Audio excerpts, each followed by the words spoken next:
صلی اللہ تعالی علیہ وسلم کی بارگاہ بے کس پناہ میں بابلند آواز درود شریف پڑھ لیجیے گا۔ اللہم صلی علی سیدنا مولانا محمد وعلی آل سیدنا مولانا محمد مبارک وسلم صلو علیہ صلاۃ و سلام علیک یا رسول اللہ صلی اللہ تعالی علیہ وسلم۔ آج میں آپ کو ایک ایسا نسخہ بتا رہا ہوں، الحمدللہ آج جو میں کچھ ہوں یہ سب میرے آقا کا کرم ہے۔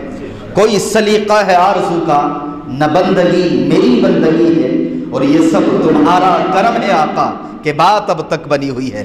یہ سب کچھ تمہارا کرم ہے آقا کہ بات اب تک بنی ہوئی ہے۔ آج جو میرا وجود ہے اور جو میں ہوں، جو کچھ بھی ہوں، یہ سب میرے مدینے والے آقا کا کرم ہے۔ یہ حضور احمد مجتبیٰ محمد مصطفیٰ صلی اللہ تعالی علیہ وسلم کا فضل ہے۔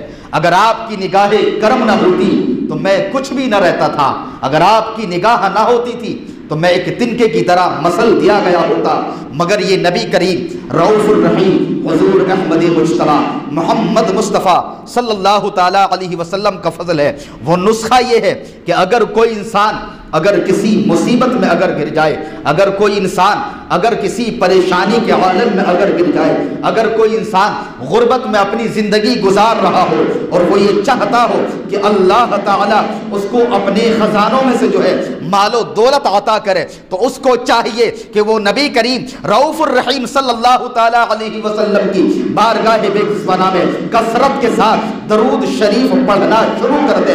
اللہ تعالیٰ اپنے خزانوں میں سے جو ہے اس انسان کو ایسی جگہ سے عطا کرے گا کہ جہاں اس کا گمان تک بھی نہیں ہوگا۔ اللہ اکبر۔ اسی کے ریلیٹڈ ایک شخص اپنی زندگی کو جو ہے غربت میں گزار رہا تھا، اس کے پاس کھانے تک کو نہیں تھا، قرض اس کے اوپر تھا، اور قرض کا اتنا بوجھ تھا کہ قرض خواہ قرض چاہنے والے جو ہے اس کے دروازے پر جو ہے بار بار دستخط دے رہے تھے، مگر اس کے پاس اتنی دولت نہ تھی کہ وہ اپنا قرضہ ادا کر سکے، مگر اس کی عادت تھی کہ وہ نبی کریم حضور احمد مجتبیٰ محمد مصطفیٰ صلی اللہ تعالی علیہ وسلم کی بارگاہ بے کسوانہ میں درود و سلام کا ورد کرتا رہتا تھا۔ وہ صبح کو بھی درود پڑھتا تھا، وہ شام کو بھی جو ہے اللہ کے محبوب حضور احمد مجتبیٰ محمد مصطفیٰ صلی اللہ تعالی علیہ وسلم کی ذات مقدسہ پر درود شریف پڑھتا تھا۔ اللہ اکبر۔ جب ایک رات وہ سویا تو وہ مگر اس کی قسمت جو ہے انگڑائی لینے لگتی ہے۔ اللہ اکبر۔ وہ خواب میں پیارے آقا حضور احمد مجتبیٰ محمد مصطفیٰ صلی اللہ تعالی علیہ وسلم کا وہ دیدار کرتا ہے۔ اللہ اکبر۔ آقا کریم صلی اللہ علیہ وسلم کی بارگاہ میں وہ ہاتھ جوڑ کر کے عرض کرنے لگتا ہے، یا رسول اللہ صلی اللہ تعالی علیہ وسلم، میں بڑا غریب ہوں، بڑا مفلس ہوں یا رسول اللہ، میرے پاس جو ہے کھانے کو بھی نہیں ہے، میرے پاس کپڑے خرید کر کے جو ہے پہننے کے لیے بھی نہیں ہے، یا رسول اللہ میرے جسم پر بہت سارا قرضہ ہے، یا رسول اللہ وہ قرضہ ادا کرنے کے لیے بھی میرے پاس مال و دولت نہیں ہے، قرض خواہ جو ہے میرے گھر کے دروازے پر جو ہے وہ بار بار چکر لگا رہی ہیں۔ اللہ کے محبوب صلی اللہ تعالی علیہ وسلم نے ارشاد فرمایا کہ جاؤ تم ابو الحسن کے پاس چلے جاؤ، وہ اللہ کی راہ میں ہر سال جو ہے 10,000 درہم جو ہے وہ خرچ کرتا ہے، اس سے تم جو ہے اگر وہ تم سے کوئی نشانی اگر وہ مانگنے لگے تو اس سے کہنا کہ تم ہر روز آقا کریم حضور احمد مجتبیٰ محمد مصطفیٰ صلی اللہ تعالی علیہ وسلم کی ذات مقدسہ پر 100 مرتبہ درود شریف پڑھتے ہو، گزری رات تم نے جو ہے درود شریف پڑھنا تم بھول گئے۔ اللہ اکبر۔ یہ آقا کریم صلی اللہ تعالی علیہ وسلم کا پیغام لے کر کے جو ہے یہ ابو الحسن خرقانی کے پاس جو ہے چلے جاتے ہیں۔ سبحان اللہ، اللہ اکبر۔ جانے کے بعد میں جو ہے بادشاہ سلامت اپنی کرسی پر جو ہے براجمان ہے، اپنا قاصد آتا ہے، قاصد سے کہتے ہیں کہ مجھے بادشاہ سے ملنا ہے، مجھے رئیس صاحب سے ملنا ہے۔ اللہ اکبر۔ وہ کہتا ہے کہ ابھی بزی ہیں، کہ جاؤ ان کو جا کر کے کہنا کہ میں حضور احمد مجتبیٰ محمد مصطفیٰ صلی اللہ تعالی علیہ وسلم کا پیغام ان کے نام لے کر کے آیا ہوں۔ اللہ اکبر۔ جیسے ہی اس کے جو ہے ایلچی نے، جیسے ہی اس کے قاصد نے کہا کہ آپ کے لیے پیغام لانے والا کوئی عام انسان پیغام نہیں ہے یا کسی عام انسان کا پیغام آپ کے نام نہیں آیا ہے، بلکہ آقا کریم حضور احمد مجتبیٰ محمد مصطفیٰ صلی اللہ تعالی علیہ وسلم کا پیغام جو ہے آپ کے نام آیا ہے۔ جیسے ہی آقا کریم صلی اللہ تعالی علیہ وسلم کا نام سنا اپنی کرسی سے اتر جاتے ہیں، کھڑے ہو جاتے ہیں، آنے والے کو آنے دو، اس کو روکا نہ جائے۔ اللہ اکبر۔ حضرات محترم آنے والا آیا، آنے کے بعد میں جو ہے سب سے پہلے اس نے سلام کیا، سلام کرنے کے بعد وہ کہتا ہے کہ سب سے پہلے آقا کریم حضور احمد مجتبیٰ محمد مصطفیٰ صلی اللہ تعالی علیہ وسلم نے تم کو سلام بھیجا ہے۔ جیسے ہی آقا کریم صلی اللہ تعالی علیہ وسلم کی جانب سے وہ عاشق جو ہے اپنے نام جب سلام سنتا ہے وہ جھومنے لگتا ہے۔ اللہ اکبر اللہ اکبر۔ کہا کہ آقا کریم حضور احمد مجتبیٰ محمد مصطفیٰ صلی اللہ تعالی علیہ وسلم نے فرمایا ہے کہ تم ہر روز رات کو سونے سے پہلے آقا کریم حضور احمد مجتبیٰ محمد مصطفیٰ صلی اللہ تعالی علیہ وسلم پر 100 مرتبہ درود شریف پڑھتے ہو، مگر گزری رات تم پڑھنا بھول گئے۔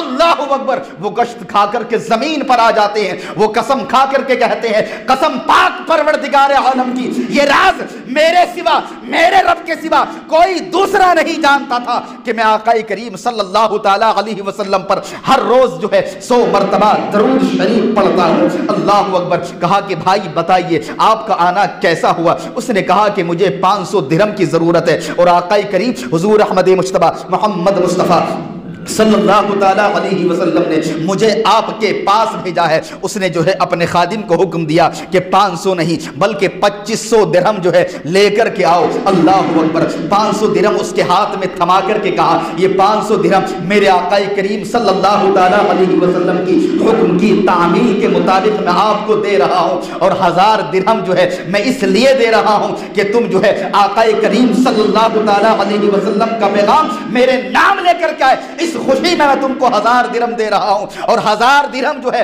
میں اس لیے دے رہا ہوں کہ تم اپنے قدموں سے چل کر کے جو ہے میرے پاس آئے ہو۔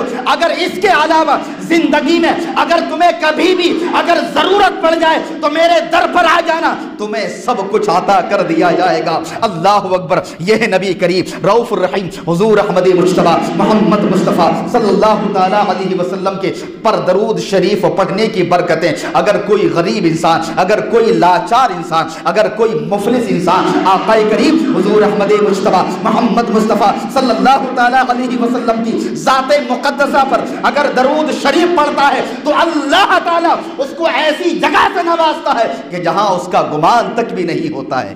سبحان اللہ۔ یہ ہے آقا کریم حضور احمد مجتبیٰ۔ تھوڑی سی آواز بڑھاؤں تاکہ دور سے کیچ کرے، تھوڑی ساری بڑھا دو۔ حضور احمد مجتبیٰ محمد مصطفیٰ صلی اللہ تعالی علیہ وسلم پر درود شریف پڑھنا، ان سے بول دو آقا کریم صلی اللہ تعالی علیہ وسلم پر درود شریف پڑھنے کی بے شمار جو ہے برکتیں ہیں، مگر جو ہے آج جو میرا موضوع ہے، میں نے قرآن مجید فرقان حمید کی آیت کی تلاوت کی، الا ان اولیاء اللہ لا خوف علیہم ولا هم یحزنون، کہ بے شک اللہ کے ولیوں کو نہ کوئی خوف ہوتا ہے اور نہ کوئی ڈر ہوتا ہے اور نہ کوئی غم ہوتا ہے۔ اللہ کا ولی کون ہوتا ہے؟ سب سے پہلے ہمیں یہ جاننا ضروری ہے، اللہ کا ولی وہ ہوتا ہے کہ جو اپنی دنیا کو طلاق دے کر کے جو ہے وہ صرف رب کی عبادت کے لیے لگ جاتا ہے، اور رب تبارک و تعالیٰ کی بارگاہ میں اپنی جبی کو جھکا دیتا ہے۔ اللہ اکبر۔ رب کے ولی کی شان یہ ہوتی ہے جو وہ اپنی زبان سے کہہ دیتا ہے وہ ہو کر کے رہتا ہے۔ اپنی زبان سے اگر وہ کسی کے لیے اگر دعا کر دے اللہ اکبر تو اس کے حق میں دعا قبول ہو جاتی ہے، اور اگر کسی کو اگر وہ بد دعا دے دے تو اس کی زندگی بدل جاتی ہے۔ ایک اللہ کے مقرب بندے برگزیدہ بندے تھے مگر تھے وہ مجذوب، اللہ اکبر، ان کو اپنے حال میں رہتے تھے، وہ ان کو کسی سے کوئی پرواہ نہ تھی، ان کو کسی کی ضرورت نہ تھی، اللہ اکبر۔ جب وہ راستے سے گزرتے تھے تو کوئی بھی جو ہے ان کو اپنے ہوٹل پر بلاتا تھا، جو بھی اس کے پاس موجود ہوتا تھا وہ کھانے کے لیے جو ہے ان اللہ والوں کو دے دیا کرتا تھا، وہ کھا لے کر جو ہے اس کو دعا دے کر کے جو ہے وہ چلے جاتے تھے۔ اللہ اکبر اللہ اکبر۔ ایک مرتبہ جب آپ بازار سے گزر رہے تھے، ایک ہوٹل والے کی جو ہے نظر ان پر پڑتی ہے، اللہ اکبر، کیونکہ اللہ والوں کے چاہنے والوں کی کوئی کمی نہیں ہے، رب تبارک و تعالیٰ کے برگزیدہ بندوں کے چاہنے والوں کی دنیا میں کمی نہیں ہے، وہ دل اور جان سے چاہتے ہیں۔ اور حضرات محترم، ایک خاص بات یہ ہے کہ عوام جس کو جو ہے اپنا ولی سمجھ لیتی ہے اور حقیقت میں وہ ولی ہوتا ہے، تو حضرات محترم اس کے ذریعے سے جو ہے اس کا بیڑا پار ہو جاتا ہے، کیونکہ رب تبارک و تعالیٰ کے برگزیدہ بندے، نیک بندے، علماء کرام، حفاظ کرام اور اللہ کے ولیوں کی جو حضرات محترم ان کی عزت کرتا ہے، رب تبارک و تعالیٰ اس کی عزت میں چار چاند لگا دیتا ہے۔ یہ اللہ کے برگزیدہ بندے بازار سے گزر رہے تھے، ایک جلیبی والے کی نظر جو ہے ان پر پڑتی ہے، انہوں نے بلانے کے بعد میں جلیبی دی، حضرت یہ کھا لیجئے گا۔ آپ جلیبی کھانے کے بعد میں جو ہے اس کو دعا دے کر کے چلے جاتے ہیں۔ اللہ اکبر، اللہ کے مجذوب بندے تھے، ان کو کسی کی کوئی پرواہ نہیں تھی۔ اللہ اکبر، یہ چلے جا رہے ہیں، راز گاؤں کی بستی میں پہنچ جاتے ہیں۔ وہاں پر جو ہے ایک عاشق ایک معشوقہ جو ہے دونوں بیٹھ کر کے جو ہے اپنی دل کی تنہائی کی باتیں کر رہے ہیں۔ ان کو خبر نہیں ہے کہ کون بیٹھا ہے اور کیا باتیں کر رہا ہے۔ اللہ والوں کو جو ہے حضرات محترم ان باتوں کی کوئی پرواہ نہیں ہوتی ہے، مگر یہ اللہ والے چلے جا رہے ہیں۔ ان کا پیر جو ہے کیچڑ میں پڑتا ہے، جیسے ہی کیچڑ میں جو ہے ان کا پیر پڑا اور کیچڑ جو ہے اچھل جاتا ہے، اچھلنے کے بعد اس عاشق کی معشوقہ کے جو ہے کپڑوں پر جو ہے وہ کیچڑ گر جاتا ہے۔ اس کو بڑا غصہ آیا کہ میری معشوقہ کے جو ہے کپڑے جو ہے تو نے بدتمیز سام دیے ہیں، نعوذ باللہ من ذالک۔ وہ اٹھا، اٹھنے کے بعد جو ہے حضرت کی جو ہے ایک تھپڑ جو ہے اس نے زور سے مار دیا۔ انہوں نے ہاتھ اٹھا کر کے دعا کری، مولا تو بھی بڑا کریم ہے، کہیں تو جلیبی کھلاتا ہے اور کہیں تھپڑ کھلاتا ہے۔ بس اتنی دعا کری اور دعا کرنے کے بعد آگے چلے جاتے ہیں۔ اللہ اکبر، اللہ اکبر۔ تھوڑی دیر میں شور ہوتا ہے، وہ فلاں مر گیا، وہ فلاں مر گیا۔ کون مر گیا؟ زمانے میں شور ہو گیا، فلاں مر گیا۔ اللہ اکبر۔ کوئی کہنے والا کہتا ہے ارے ابھی تو یہ سلامت تھا، ابھی تو یہ بیٹھ کر کے جو ہے اپنی معشوقہ سے جو ہے معشوقہ کے ساتھ باتیں کر رہا تھا۔ اللہ اکبر۔ حضرات محترم، اچانک اس کو جو ہے چھت پر جانے کی ضرورت پڑی۔ جیسے ہی وہ چھت پر گیا، جانے کے بعد جو ہے چھت سے اس کا پیر پھسل جاتا ہے، وہ نیچے زمین پر آتا ہے اور گر کر کے مر جاتا ہے۔ لوگوں نے کہا یہ کیسے مرا؟ کہ ابھی فلاں جو ہے ایک مجذوب یہاں سے گزرا ہے، اسی نے بد دعا دی تھی اور اللہ تعالیٰ نے اس کو جو ہے موت عطا کر دی۔ حضرات محترم، لوگ ان کو پکڑ کر کے لاتے ہیں، کن کو؟ ان اللہ والوں کو جو ہے پکڑ کر کے لاتے ہیں۔ لانے کے بعد میں آپ سے پوچھا کہ آپ نے ایسا کیوں کیا؟ آپ نے ایسا کیوں کیا؟ اس کو بد دعا آپ نے کیوں دی؟ آپ کی بد دعا کی بدولت جو ہے یہ انسان مر گیا، اس نے دنیا کو چھوڑ دیا۔ اللہ اکبر۔ آپ نے جواب دیا، اللہ اکبر، تاریخی جملہ جو ہے آپ نے اس قوم سے مخاطب ہو کر کے کہا تھا، جب اس لڑکی کے دوست کو غصہ آیا تو اس نے میرے تھپڑ مارا، جب میرے دوست کو غصہ آیا تو اس نے دنیا سے ہی اس کو نکال دیا۔ سبحان اللہ۔ اس کے دوست کو غصہ آیا تو اس نے میرے تھپڑ مارا، اور جب میرے دوست کو غصہ آ گیا تو اس نے اپنی دنیا ہی سے اس کو نکال دیا۔ یہ ہے اللہ والوں کی شان۔ اللہ والوں سے کبھی پنگا نہ لینا، اللہ والوں سے کبھی ٹکرانا نہیں۔ جو اللہ والوں سے ٹکراتے ہیں وہ دنیا میں بھی برباد ہو جاتے ہیں اور آخرت میں بھی برباد ہو جاتے ہیں۔ اللہ والوں کی وہ عظمت ہے۔ حضرات محترم، اللہ والوں کے ادب کرنا، ان کی بارگاہ میں حاضر ہونا، یہ نہایت ہی ضروری ہے۔ اور حقیقت یہ ہے کہ جو اللہ والوں کی بارگاہ میں حاضر ہوتے ہیں اور حاضری دیتے ہیں، رب تبارک و تعالیٰ ان کے صدقے میں ایسی جگہ سے ان کو رزق عطا کرتا ہے جہاں ان کا گمان تک بھی نہیں ہوتا ہے۔ یہ حقیقت ہے، اور اگر یقین نہ ہو تو آزما کر کے دیکھ لینا۔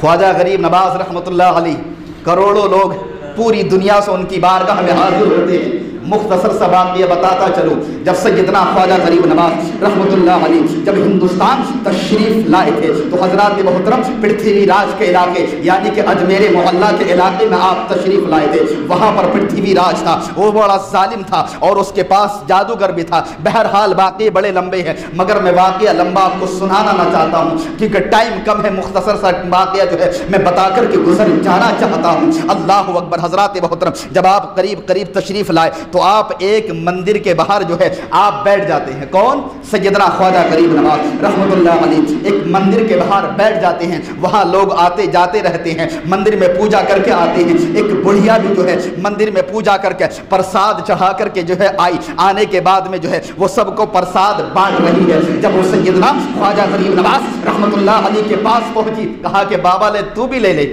کیا کہا بابا لے تو بھی لے لے. اللہ اکبر. سیدنا خواجہ غریب نواز رحمۃ اللہ علیہ نے پوچھا اے مائی اس میں کیا ہے؟ کہا کہ میں مندر سے آ رہی ہوں, اس کے اندر پرساد ہے, لے پرساد تو بھی لے لے, میں نے سب کو بانٹ دیا ہے. بابا تو رہ گیا ہے, لے تو بھی پرساد لے لے. اللہ اکبر. میرے سیدنا خواجہ غریب نواز رحمۃ اللہ علیہ نے کہا تو جس پر چڑھا کر کے آئی ہے میں تیرے ہاتھ سے نہیں, میں اس کے ہاتھ سے لوں گا.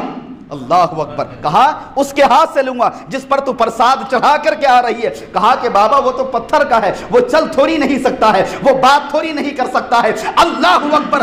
آپ نے کہا جا میرا نام لے کر کے اس کو بول دینا معین الدین تیرے ہاتھ سے پرساد لینا چاہتا ہے. سبحان اللہ. اللہ اکبر. وہ بڑھیا جاتی ہے, جانے کے بعد اپنے خدا کے سامنے ہاتھ جوڑ کر کے کہتی ہے اے میرے خدا, اے میرے معبود, میں تیری پوجا کرتی ہوں مگر میرے کو جو ہے تیرے پاس معین الدین نے بھیجا ہے اور وہ تیرے ہاتھ سے جو ہے پرساد لینا چاہتا ہے. اللہ اکبر. اس مورتی کے اندر جو ہے جان پڑتی ہے, وہ اپنے قدموں سے چل کر کے جو ہے میرے سیدنا خواجہ غریب نواز رحمۃ اللہ علیہ کے قدموں میں آ جاتی ہے. اللہ اکبر. جب تمام لوگ جب جمع ہو جاتے ہیں, جب سیب دیکھتے ہیں کہ مندر کا خدا ہمارا جو ہے ایک بابا کے پاس چل کر کے آ گیا ہے, تمام نے کہا سب سے بڑا بابا تو یہ ہے, اسی کی پوجا کرنا شروع کر دو. اللہ اکبر. تمام لوگ جمع ہو جاتے ہیں, کہتے ہیں اے بابا اب تو ہم تمہاری پوجا کریں گے. آپ نے کہا میری پوجا نہیں کی جائے گی, میں اللہ کا بندہ ہوں. اگر تمہیں پوجا کرنی ہے تو اس وحدہ لا شریک کی کرنی ہے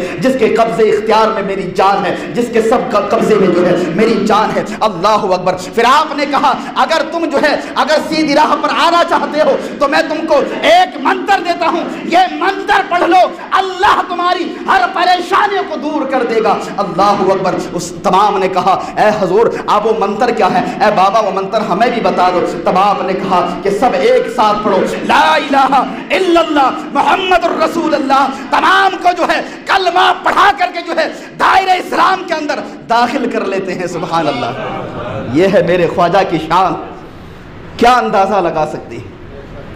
تو حضرات اللہ کے جو مقدس ولی ہوتے ہیں ان کا دل سے, کیونکہ جب عالم کے پاس تم جاؤ, عالم کے پاس, عالم کی بارگاہ میں جب تم حاضری کے طلبگار ہو, ان سے ملنا چاہتے ہو, تو وہاں پر اپنی زبان کو سنبھال کر کے بات کرو. اور جب اللہ کے مقدس ولی کی بارگاہ میں حاضری دو تو وہاں زبان سنبھالنے کی ضرورت نہیں, وہاں دل سنبھالنے کی ضرورت ہوتی ہے. کیونکہ عالم آپ کی زبان پر فتویٰ لگائے گا مگر اللہ والا جو ہے آپ کی زبان بھی جانتا ہے اور آپ کے دل کی کیفیت بھی جانتا ہے, آپ کس نیت سے آئے ہیں اللہ والا وہ بھی جانتا ہے. حضرات محترم واقعی اگر میں سنانے لگوں تو پورا دن گزر جائے گا مگر اللہ والوں کے واقعات ختم نہ ہوں گے. اب میں مختصراً سا آپ کو جو ہے بتاتا چلوں کہ اللہ کے مقدس ولی اپنی قبروں کے اندر کب موجود ہوتے ہیں. حضور سیدنا غوث اعظم نور اللہ مرقدم کی بارگاہ میں جو ہے تمام دنیا بھر کے جو اولیاء کرام ہیں ان سب کی حاضری ہوتی ہے. کب ہوتی ہے؟ وہ صبح فجر کی نماز اپنے قبر انور کے اندر پڑھتے ہیں. پڑھنے کے بعد جب ان کی فجر کی نماز ہو جاتی ہے تو وہ پھر جو ہے بغداد معلی کو سفر کر جاتے ہیں. سبحان اللہ. پھر وہاں پر جا کر میرے سرکار غوث اعظم نور اللہ مرقدم کا خطاب ہوتا ہے اور تمام اولیاء کرام اس خطاب کو سنتے ہیں, اور سننے کے بعد پھر آپ جو ہے وہاں سے آرڈر لگا لیتے ہیں کہ آپ کو اس علاقے میں جانا ہے. اور یہ حقیقت ہے کہ جہاں پر 40 مومن ہوتے ہیں وہاں پر اللہ کا ایک مقدس ولی ضرور ہوتا ہے. سبحان اللہ. اور یہ شہر اور یہ گاؤں اور یہ دیہات جو چل رہے ہیں یہ انہی اللہ والوں کی بلبوتے پر چل رہے ہیں. اگر کسی شہر میں اگر اللہ والا موجود نہیں ہوتا ہے تو وہ شہر برباد ہو جاتا ہے, اس پر جو ہے آسمان سے جو ہے عذاب مسلط ہو جاتے ہیں. ہر شہر کے اندر ایک چلتا پھرتا ولی ضرور ہوتا ہے, ایک چلتا پھرتا ولی ضرور ہوتا ہے. اسی کے بلبوتے پر جتنے بھی ہم کالے کرتوت کرتے رہتے ہیں اللہ تعالیٰ اس ایک کے صدقے میں جو ہے تمام کے گناہوں کو معاف کر دیتا ہے اور سب کی زندگیاں چلتے رہتے ہیں. تو جمعے کے دن تمام اولیاء کرام کی چھٹی ہوتی ہے. جمعے کے دن وہ اپنے قبر انور کے اندر موجود ہوتے ہیں. تو ہر روز حاضری دینے کے فائدے یہ ہیں, وہ نہیں ہوتے مگر حضرات محترم وہ ہر جگہ موجود ہوتے ہیں. جیسے کہ حضور سیدنا غوث اعظم نور اللہ مرقدم, واقعہ بڑا لمبا ہے کہ آپ کی ایک نے مرید نے دعوت کری, دوسرے نے بھی کر دی، تیسرے نے بھی کر دی، چوتھے نے بھی کر دی، یہاں تک کہ پوری بستی والوں نے جو ہے آپ کی دعوت کر دی۔ اللہ اکبر، شام کو جو ہے آپ نے جو ہے کھانے کا ٹائم دے دیا کہ میں فلاں وقت جو ہے تمہارے گھر پر آ جاؤں گا۔ جب تمام لوگ جو ہے جمع ہوئے، جمع ہونے کے بعد جو ہے سبھی اپنی قسمت پر ناز کر رہے کہ آج سرکار غوث اعظم میرے گھر تشریف لائے، دوسرا کہہ رہا کہ نہیں میرے گھر آئے، تیسرا کہہ رہا کہ نہیں میرے گھر آئے، ہر ایک آپس میں لڑنے لگے۔ آج سرکار غوث اعظم میرے گھر پر تشریف لائے، آپ نے کہا میں سب کے گھر آیا تھا۔ سبحان اللہ۔